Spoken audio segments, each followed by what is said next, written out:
नमस्कार साथियों, मैं हूँ दीपिका और आप सुन रहे हैं कुछ रंग मेरे संग। आज मैं आपको मुंशी प्रेमचंद जी द्वारा रचित गोदान के भाग 4 की कहानी सुनाने जा रही हूँ। तो आइए देर न करते हुए शुरू करते हैं। होरी को रात भर नींद नहीं आई। नीम के पेड़ तले अपने बांस की खाट पर पड़ा बार बार तारों की ओर देखता रहा। गाय के लिए नाद गाड़नी है, बैलों की अलग से नाद रहे तो अच्छा। अभी तो रात को बाहर ही रहेंगी, लेकिन चौमासे में उसके लिए कोई दूसरी जगह ठीक करनी होगी।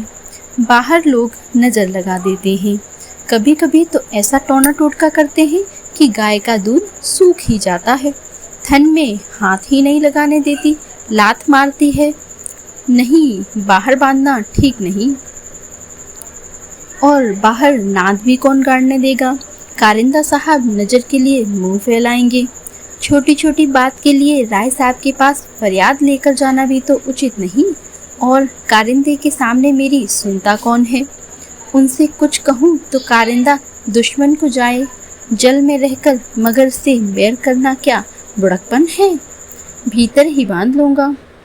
आंगन है तो छोटा सा, लेकिन एक मड़ैया डाल देने में काम चल जाएगा। अभी पहला ही बयान है, 5 सेर से कम क्या दूध देगी? सेर भर तो गोबर ही होगा। रुपया दूध देखकर कैसी ललचाती रहती है। अब पिए जितना चाहें। कभी कभी 2-4 सेर मालिकों को दे आया करूँगा। कारिंदा साहब की पूजा भी करनी ही होगी और भोला के रुपए भी तो देना चाहिए। सगाई के ढकोसले में उसे क्यों डालूं? जो आदमी अपने ऊपर इतना विश्वास करे उससे दगा करना नीचता है। 80 रुपए की गाय मेरे विश्वास पर दे दी, नहीं तो यहाँ कोई 1 पैसे भी नहीं पटियाता। सन में क्या कुछ न मिलेगा। अगर 25 रुपए भी दे दूं तो भोला को लाकर बांध देता हूँ चकरी जाती। लगती पूछने किसकी गाय है, कहाँ से लाए हो? खूब दिख करके बताता। लेकिन जब पेट में बात पचे भी, कभी 2-4 पैसे ऊपर से आ जाते हैं, उनको भी तो नहीं छिपा सकता। और यह अच्छा भी है, उसे घर की चिंता रहती है। अगर उसे मालूम हो जाए कि इनके पास भी पैसे रहते हैं तो फिर नखरे बगाड़ने लगे। गोबर जरा आलसी है, नहीं मैं गऊ की ऐसी सेवा करता कि जैसी चाहिए। आलसी वालसी कुछ नहीं है। इस उम्र में कौन आलसी नहीं होता। मैं भी दादा के सामने मटर गश्ती ही किया करता था। बेचारी पहर रात से कट्टी काटने लगते हैं। कभी द्वार पर झाड़ू लगाते, कभी खेत में खाद फेंकते। मैं पड़ा सोता रहता। कभी जगा देते तो मैं बिगड़ जाता और घर छोड़कर भाग जाने की धमकी देता था। लड़के जब अपने माँ बाप के सामने भी जिंदगी का थोड़ा सा सुख ना भोगेंगे तो फिर अपने सिर पर पड़ गए तो क्या भोगेंगे? दादा की मरते ही क्या मैंने घर नहीं संभाल लिया?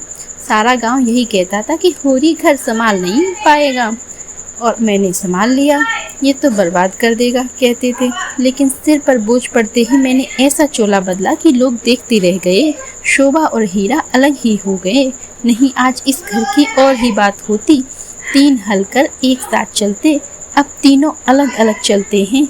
सब समय का फेर है। धनिया का क्या दोष था? बेचारी जब से घर में आई कभी तो आराम से न बैठी। डोली से उतरते ही सारा काम सिर पर उठा लिया। अम्मा को पान की तरह फेरती रहती थी। जिसने घर के पीछे अपने को मिटा दिया, देवरानियों से काम करने को कहती थी तो क्या बुरा कहती थी? आखिर उसे भी तो कुछ आराम मिलना चाहिए। लेकिन भाग्य में आराम लिखा हो तब न मिलता। तब देवरों के लिए मरती थी, अब अपने बच्चों के लिए मरती है। वह इतनी सीधी गमखोर निर्जल न होती तो आज शोभा और हीरा जो मूंछों पर ताव देते फिरते हैं, कहीं भीख मांगते होते। आदमी कितना स्वार्थी हो जाता है। जिसके लिए मरो वही जान का दुश्मन हो जाता है। होरी ने पूर्व की ओर देखा। शायद भिनसार हो रहा है। गोबर काहे को जागने लगा? नहीं कह के तो यही सोया था कि मैं अंधेरे ही चला जाऊंगा, जाकर नाद गाड़ दूंगा। लेकिन नहीं, जब तक गाय द्वार पर न आ जाए नाद गाड़ना ठीक नहीं। कहीं बोला बदल गए या किसी और कारण से गाय न दी तो सारा गांव तालियां पीटने लगेगा। चले थे गाय लेने, पट्टे ने इतनी फुर्सत से नाद गाड़ दी मानो इसकी कसर थी। भोला है तो अपने घर का मालिक, लेकिन जब लड़के सयाने हो गए तो बाप की कौन चलती है। कामता और जंगी अकड़ जाएं तो क्या भोला अपने मन से गाय मुझे दे देगा? कभी नहीं। सहसा गोबर चौंक कर उठ बैठा और आंखें मलता हुआ बोला, अरे यह तो भोर हो गया, तुमने नाद ना गाड़ी दादा। भूरी गोबर के सुसंगठित शरीर और चौड़ी छाती की ओर गर्व से देखकर और मन में यह सोचते हुए कि कहीं इसे गौरस मिलता तो कैसा पट्टा हो जाता, बोला, नहीं अभी नहीं गाड़ी। सोचा कहीं न मिले तो नाहक बद हो। गोबर ने त्योरी चढ़ाकर कहा, मिलेगी क्यों नहीं, उनके मन में कोई चोर बैठ जाए। चोर बैठे या डाए, गाय तो उन्हें देनी ही पड़ेगी। गोबर ने और कुछ न कहा, लाठी कंधों पर रखी और चल दिया। होरी उसे जाते देखता हुआ अपना कलेजा ठंडा करता रहा। अब लड़के की सगाई में देर न करनी चाहिए, 17वां लग गया है, मगर करें कैसे? कहीं पैसे के भी तो दर्शन हो। जब से तीनों भाइयों में अलगोचा हुआ है, घर की साख जाती रही। महतो लड़के देखने आते हैं पर घर की दशा देखकर मुंह फीका करके चले जाते हैं। 2-1 राजी भी हुए तो रुपए मांगते हैं। 200-300 लड़की का दाम चुकाएं और इतना ही ऊपर से खर्च करें, तब जाकर ब्याह हो। कहाँ से आवे इतने रुपए? रास खलियान में तुल जाती है, खाने भर को भी नहीं बचता, ब्याह कहाँ से हो? और अब तो सोना ब्याहने योग्य हो गई। लड़के का ब्याह ना हुआ कुछ ना सही, लड़की का ब्याह ना हुआ तो सारी बिरादरी में हंसी होगी। पहले तो उसी की सगाई करनी है, पीछे देखी जाएगी। एक आदमी ने आकर राम राम किया और पूछा, तुम्हारी कोठी में कुछ बांस होंगे? मैं तो। होरी ने देखा, दमड़ी बसूर सामने खड़ा है, नाटा काला, खूब मोटा, चौड़ा मुंह, बड़ी बड़ी मूछें, लाल आंखें, कमर में बांस काटने की कटार खांसे हुए। साल में 1-2 बार आकर चिकें, कुर्सियां, मोटे, टोकरियां आदि बनाने के लिए कुछ बांस काट ले जाता था। होरी प्रसन्न हो गया, मुट्ठी गर्म होने की कुछ आशा बंधी। चौधरी को ले जाकर अपनी तीनों कोठियां दिखाई, मोल भाव किया और 25 रुपए सैकड़े के 50 बांसों का बयाना ले लिया। फिर दोनों लौटे। होरी ने उसकी चिलम पिलाई, जलपान कराया और तब रहस्यमय भाव से बोला, मेरे बांस कभी 30 रुपए से कम में नहीं जाते, लेकिन तुम घर के आदमी हो, तुमसे क्या मोल भाव करना? तुम्हारा वह लड़का जिसकी सगाई हुई थी अभी परदेश से लौटा कि नहीं? चौधरी ने चिलम का दम लगाकर खांसते हुए कहा, उस लौंडे के पीछे तो मर मिटा मैं तो। जवान बहू घर में बैठी थी और बिरादरी की एक दूसरी औरत के साथ परदेश में मौज करने चल दिया। बहू भी दूसरे के साथ निकल गई। बड़ी नाकिस जात है मैं तो, किसी की नहीं होती। कितना समझाया कि तू जो चाहे खा, जो चाहे पहन, मेरी नाक न कटवा, मुदा कौन सुनता है? औरत को भगवान सब कुछ दे, रुपए ना दे, नहीं तो वह काबू में नहीं रहती। कोठियां तो बट गई होंगी। होरी ने आकाश की ओर देखा और मानो उनकी महानता में उड़ता हुआ बोला, सब कुछ बट गया चौधरी। जिनको लड़कों की तरह पाला पोसा, वह अब बराबर के हिस्सेदार हैं, लेकिन भाई का हिस्सा खाने की अपनी नियत नहीं है। इधर तुमसे रुपए मिलेंगे, उधर दोनों भाइयों को बांट दूंगा। 4 दिन की जिंदगी में क्यों किसी से छल कपट करूं? नहीं कह दो कि 20 रुपए सैकड़े में बेचे हैं तो उन्हें क्या पता लगेगा? तुम उनके कहने थोड़ी जाओगे। तुम्हें तो मैंने बराबर अपना भाई समझा है। व्यवहार में हम भाई के अर्थ का कितना ही दुरुपयोग करें, लेकिन उनकी भावना में जो पवित्रता है वह हमारी कालिमा से कभी मलिन नहीं होगी। होरी ने अप्रत्यक्ष रूप से यह प्रस्ताव करके चौधरी के मुंह की ओर देखा कि वह स्वीकार करता है या नहीं। उनके मुख पर कुछ ऐसी मिथ्या विनीत भाव प्रकट हुआ जो भिक्षा मांगते समय मोटे भिक्षुकों पर आ जाता है। चौधरी ने होरी का आसन पाकर चाबुक जमाया, हमारा तुम्हारा पुराना भाईचारा है मैं तो, ऐसी बात है भला? लेकिन यह बात सत्य है कि ईमान आदमी बेचता है तो किसी लालच से। 20 रुपए नहीं, मैं 15 रुपए कहूँगा, लेकिन जो 20 रुपए के दाम लो।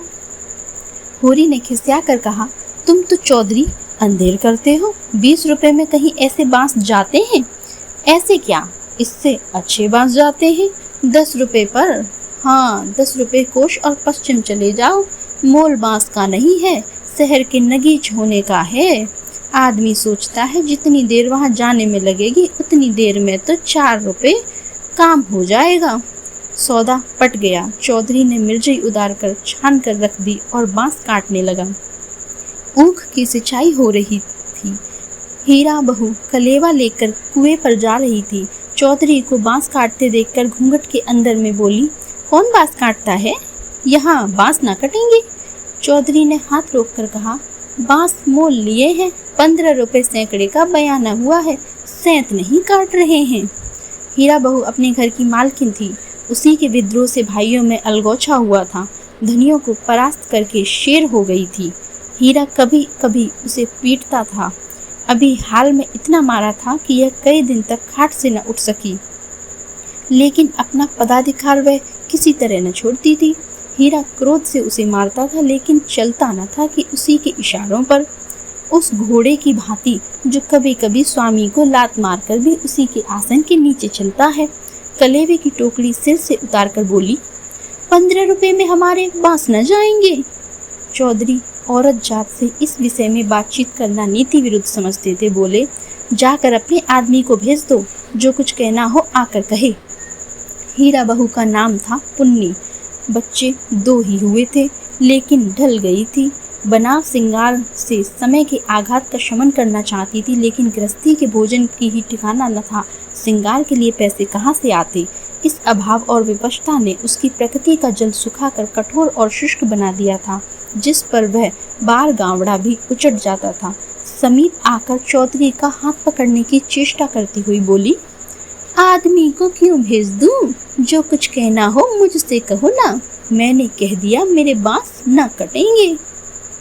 चौधरी हाथ छुड़ाता था, पुन्नी बार बार पकड़ लेती थी। 1 मिनट तक यही हाथापाई होती रही। अंत में चौधरी ने उसे जोर का पीछे ढकेल दिया। पुन्नी धक्का खाकर गिर पड़ी।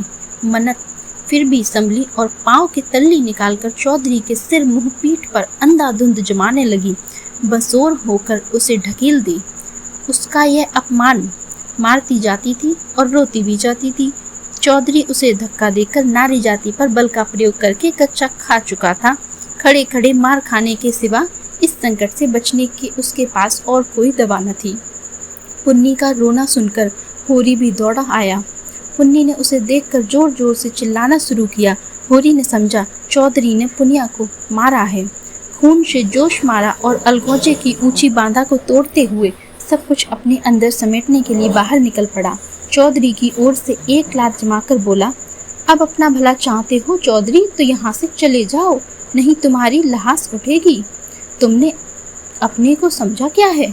तुम्हारी इतनी मजाल कि मेरी बहू पर हाथ उठाओ। चौधरी कसमें खा खा कर अपनी सफाई देने लगा। तल्लियों की चोट में उसने अपराधी आत्मा मौन थी। यह लात उसे निरपराध मिली और उसके फूले हुए गाल आंसुओं से भीग गए। उसने तो बहू को छुआ भी नहीं। क्या वह इतना गंवार है कि महतो के घर की औरतों पर हाथ उठाएगा? होरी ने अविश्वास करते कहा, आंखों में धूल मत झोंको चौधरी, तुमने कुछ ना कहा नहीं तो बहू क्या झूठ मूठ रोती है? रुपए की गर्मी है तो वह निकाल दी जाएगी, अलग से तो क्या हुआ है, तो एक हूँ, कोई तिरछी आंख से देखे तो आंख निकाल लेंगे। पुन्नी चंडी बनी हुई थी। गला गाड़ कर बोली, तूने मुझे धक्का देकर गिरा नहीं दिया, खा जा अपने बेटे की कसम। हीरा को खबर मिली कि चौधरी और पुनिया में लड़ाई हो रही है। चौधरी ने पुनिया को धक्का दिया। पुनिया ने तल्लियों से पीटा। उसने पुर वहीं छोड़ा और औंधी के लिए घटनास्थल की ओर चला। गांव में अपने क्रोध के लिए प्रसिद्ध था। छोटा डील, कटा हुआ शरीर, आंखें कौड़ी की तरह निकली और गर्दन की नसें तन गई थी, मगर उसे चौधरी पर क्रोध न था। क्रोध था पुनिया पर। वह क्यों चौधरी से लड़ी? क्यों उसकी इज्जत मिट्टी में मिला दी? बांसौर से लड़ने झगड़ने का उसे क्या प्रयोजन था? उसे जाकर हीरा से समाचार कह देना चाहिए था। हीरा जैसा उचित समझता करता। वह उससे लड़ने क्यों गई? उसका बस होता तो वह पुनिया को पर्दे में रखता। पुनिया किसी बड़े से मुंह खोलकर बात करे, यह उसे असह्य था। वह खुद जितना उद्यम था, पुनिया को उतनी ही शांत रखना चाहता था। जब भैया ने 15 रुपए में सौदा कर लिया था तो बीच में कूदने वाली कौन होती है? आते ही उसने पुन्नी का हाथ पकड़ लिया और घसीटता हुआ अलग से ले जाकर लातें लगाकर, जमाने हरामजादी, तू हमारी नाक कटाने लगी है। तू छोटे छोटे आदमियों से लड़ती फिरती है, किसकी पगड़ी नीची होती है बता। एक लात और जमा कर, हम तो वहाँ कलेव की बाट देख रहे हैं, तू यहाँ लड़ाई ठानी बैठी है। इतनी बेशर्मी, आँख का पानी ऐसा गिर गया है, खोद कर गाड़ दूं। पुन्नी हाय हाय करती जाती और कोसती जाती, तेरी मिट्टी उठे, तुझे हैजा हो जाए, तुझे मरी आवे, देवी मैया तुझे लील जाए, तुझे इन्फ्लुएंजा हो जाए, भगवान करे तू कोड़ी हो जाए, हाथ पांव कट कट गिरे। और गालियां तो हीरा खड़ा खड़ा सुनता रहा, लेकिन यह पिछली गाली उसे लग गई। हैजा मरी आदि में कोई विशेष कष्ट न था, इधर बीमारी पड़े उधर विदा हो गए, लेकिन कोड़, यह घिनौनी मौत और उससे भी घिनौना जीवन। वह तिलमिला उठा, दांत पीसता हुआ पुनिया पर झपटा और झोटे पकड़कर फिर उसका सिर जमीन पर रगड़ता हुआ बोला, हाथ पांव कटकर गिर जाएंगे तो मैं तुझे लेकर चाटूंगा।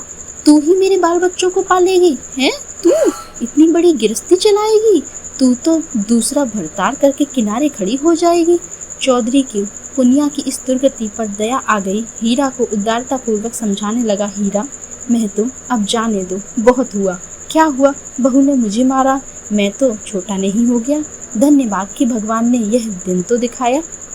हीरा ने चौधरी को डांटा, तुम चुप रहो चौधरी, नहीं मेरे क्रोध में पड़ जाओगे तो बुरा होगा।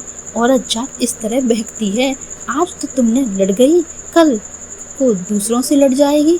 तुम भले मानुष हो, हंसकर टाल गए, दूसरा तो बर्दाश्त न करेगा।